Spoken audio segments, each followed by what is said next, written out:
Adto ko sa inyong balay pagka Sabado nagtuo ko na ma-surprise ka sa akong dala na imong paborito.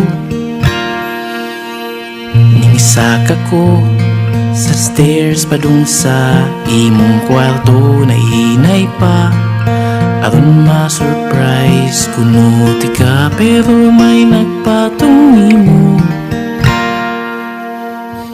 Ingon pa ka na friends ra mo